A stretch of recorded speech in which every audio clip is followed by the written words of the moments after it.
दोस्तों बिहार में टीचर बनने का सपना देख रहे हैं तो जी हाँ बिल्कुल आपके लिए वीडियो है क्योंकि इसमें हम लोग स्पेशल टेक्निक्स बताने वाले हैं, स्पेशल फैक्ट बताने वाले हैं कि किस तरीके से आप फर्स्ट अटेम्प्ट में अपनी टीआरई का एग्जाम क्रैक कर सकते हैं और अपने शिक्षक की जो सपना है उसको पूरा कर सकते हैं शिक्षक बनने का। तो ध्यान से सुनिएगा मेरी इस बात को, क्योंकि जो बीपीएससी टीआरई 4 की बात करें, टीआरई 1 2 3 के बाद से जो इसमें अपडेट आ रहे हैं, जो चेंजेस आ रहे हैं और प्रश्नों का जो स्तर है किस तरीके से बदलाव होने वाला है, इसको आप समझिएगा।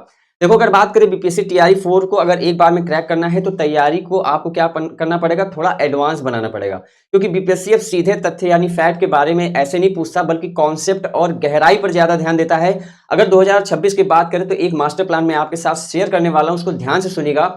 सबसे पहले आपको परीक्षा का ब्लूप्रिंट तैयार करना होगा। अगर ब्लूप्रिंट अगर आप समझना चाहते हैं क्या होता है तो आप सब जानते हैं, जब बीपीएससी का पेपर देने जाएंगे तो पीआरटी होता है, 6 to 8 होता है, 9 10th होता है, 11 12th होता है। पीआरटी में क्या होता है, सिर्फ आपका एक लैंग्वेज होता है 30 नंबर का, केवल क्वालिफाइंग होता है। उसके बाद आपका बाकी जो है 120 नंबर का क्या आता है, आपका जीएस आता है, जिसमें करंट अफेयर वगैरह सब कुछ आते हैं। तो उसमें आप पीआरटी में इस तरीके से तैयारी करेंगे। 6 to 8 में क्या आता है, जैसे क्वालिफाइंग नंबर रहेगा, बाकी उसके बाद फिर आपका जो रहेगा जीएस रहेगा 40 नंबर का, उसके बाद 80 नंबर का आपका सब्जेक्ट रहेगा, अगर आपका हिंदी है, एसएसटी है या जो भी अन्य सब्जेक्ट है उसके हिसाब से। ऐसे ही 9 10th में भी होता है, 11 12th में भी यही होता है। ये है परीक्षा का ब्लूप्रिंट। अब बात करें कि तैयारी कैसे करना चाहिए। अगर हम एक चीज आपको समझाना चाहें कि इसमें क्या होता है कि अगर हम जनरल स्टडी की बात करें, देखो एनसीईआरटी और एससीईआरटी ये बिहार का सबसे फेवरेट है। यानी कि अगर बात करें तो एनसीईआरटी के बाहर एक भी प्रश्न आता ही नहीं, क्योंकि कोई भी बच्चे चैलेंज कर ही नहीं पाते हैं। हर बार जब बीपीएससी टीआरई 1 की बात करें, 2 की बात करें, 3 की बात करें, जब भी किसी प्रश्न पे कोई विवाद हुआ तो वहां पे एनसीईआरटी बिल्कुल साफ साफ दिखाई दिया कि हाँ सारे प्रश्न जो है एनसीईआरटी से लिए गए थे, कोई भी बाहर नहीं दिया गया। क्योंकि बीपीएससी के अध्यक्ष ने बार बार स्पष्ट किया था कि प्रश्न का आधार एनसीईआरटी, सीबीएसई और एससीईआरटी बिहार बोर्ड की किताब से ही होगा।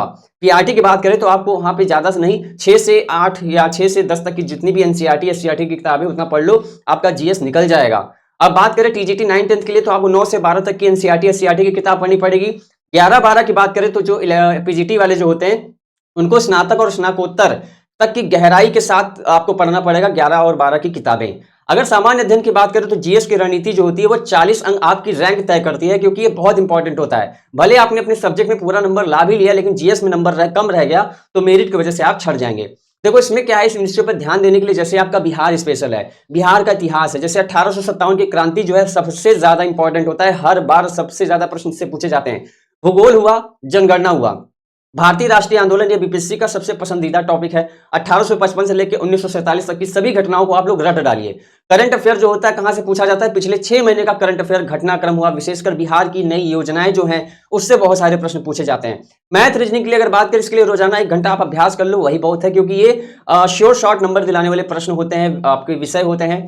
विषय की गहराई को आपको समझना होगा कि अगर हम बात करें 6 से 8 9 से 10 11 12 की तैयारी के लिए, अगर आप बात करें जैसे गणित विज्ञान, सामाजिक विज्ञान या आपकी लैंग्वेज है, सबसे ज्यादा आपको इस पर समय देना होगा।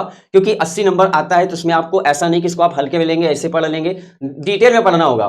देखो केवल ऊपर ऊपर से नहीं पढ़ना है। अगर हम बात करें स्टेटमेंट वाले प्रश्नों का आपको अभ्यास करना होगा, और पिछले जो टीआरई 1 2 3 के पेपर्स हैं उसको आप देखिए कि प्रश्नों के स्तर कैसे बदल रहे हैं, कैसी चीजों को घुमा के पूछा जा रहा है। टाइम मैनेजमेंट और प्रैक्टिस बहुत इंपॉर्टेंट है। मॉक टेस्ट जो है हफ्ते में कम से कम 2 मॉक टेस्ट अवश्य दीजिए, जिसका विश्लेषण करके आप देखिए कि कहां गलती हो रही है, आपकी कहां पे प्रॉब्लम हो रही है। और हर संडे को केवल आपको रिवीजन बनानी है, आपको वो रिवीजन करते रहना है। कुल मिला के कहना ये चाहते हैं कि जो पेपर का लेवल है वो आपको समझना होगा कि पेपर बनाता कैसे है बीपीएससी, और आपको सारी चीजों को अच्छे से समझना होगा। आई होप हमारी ये जानकारी आपको पसंद आई होगी।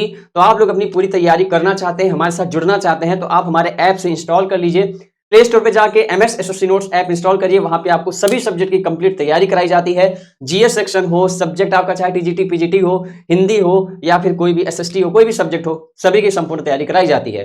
तो वीडियो अच्छा लगा हो तो वीडियो को लाइक करें, शेयर करें, और चैनल पे फर्स्ट टाइम है तो सभी चैनल को सब्सक्राइब कर लीजिए। मिलते हैं आप लोगों से अगली वीडियो में, तब तक के लिए सभी को नमस्कार, धन्यवाद, जय हिंद।